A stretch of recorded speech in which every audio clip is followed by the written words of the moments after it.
Hi everyone, I'm Chief Sean Barnes. I'm here with Assistant Chief Wahl and our PIO, Tyler Griggs. We're here to talk about National Police Week. So in 1962, President John F. Kennedy signed a proclamation declaring that May 15th would be National Police Officers Day. This is my first police week here in Madison, and I'm very excited about some things that are going to be coming up. One of the things that I'm very excited about is our Police Officers Awards Ceremony. And here to give me a little background on that particular event and perhaps some awards that will be given out is Chief Wahl. Chief Wahl, tell me a little bit about our awards week. Well, thanks, Chief. So historically with Police Week, there's a few things we've done as an agency to recognize it. One thing is participating in the Wisconsin Law Enforcement Memorial. Right up the street on the state capitol grounds, there's a monument to officers, Wisconsin officers that have given their lives in the line of duty. And every year there's a ceremony up there, and our folks, our honor guard participates in that. And as commanders, we'll generally go up there and make an appearance, and we have a real strong connection to that, which is a real critical part of Police Week every year. And as you know, and many others will know, in sort of pre-COVID times, Police Week generates a pretty significant event and turnout in Washington, D.C. And we've historically had a number of officers that have traveled to D.C. to participate in those events. And certainly that's very important that we acknowledge, the lives that have been lost. But that's really obviously the sort of the somber side of Police Week. I think the positive part of Police Week in terms of our history is our annual awards ceremony.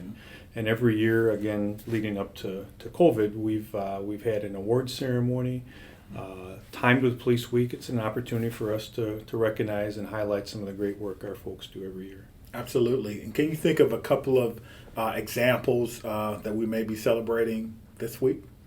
So, last year we had to dispense with the in-person ceremony, and unfortunately this year, because of the timing with planning, we just didn't know where we were going to be at in terms of the ability to have an in-person ceremony. So we aren't having an in-person ceremony this year. I'm excited for us next year to get back on that track, but we still do the normal process where behavior and conduct that our folks have engaged in is considered. It goes through an awards committee, and there's a rigorous process that all these incidents are reviewed through.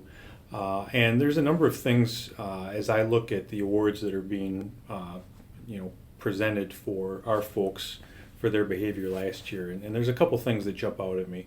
And the first one in sort of an aggregate perspective is that we're giving out more than a dozen life-saving awards. Wow. And, when you look at those things and sort of the factual description of each one of the behaviors and the actions that our officers did, to them, it's I don't want to say another day at the office, but it's the job.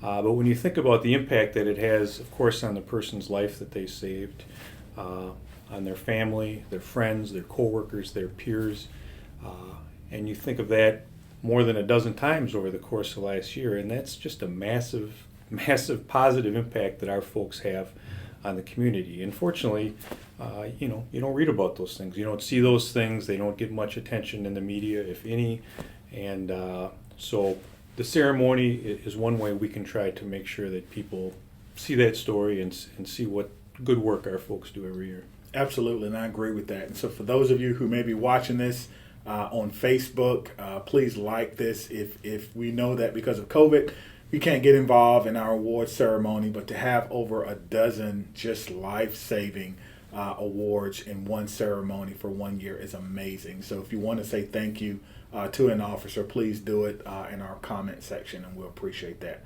One thing about the Police Memorial Week is that you'll notice that we're wearing these badge covers, and people may see that as we're doing our jobs. What does that symbolize?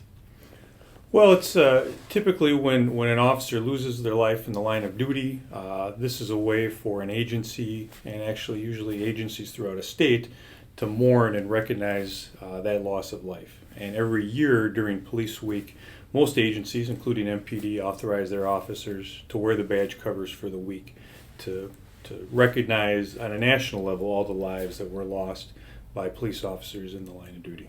Absolutely. And so Police Memorial Week for us will be also a time to celebrate, but also a time to mourn and remember those officers who gave really the ultimate sacrifice. And so for our police officers who may be watching this, please know that we appreciate the work that you do every single day. And we know that, to me, you are a hero every day you come to work. Last year was tough for police officers in general because we still had to police during the middle of a global pandemic. And we came to work and we did that every day. Specifically, our patrol officers. Our patrol officers did not have the option of working from home. They still had to come in and work every day and risk exposure to, quite frankly, a disease that we didn't know how it affected the lives of people. And so I want to say specifically to our patrol officers from the chief's office, thank you. And from our community, thank you for the work that you did. And for everyone else in this police department, whether commissioned or non-commissioned, thank you for the work that you did. And I think that this week is a great week for us to celebrate each other and to say thank you for the great work that you have done.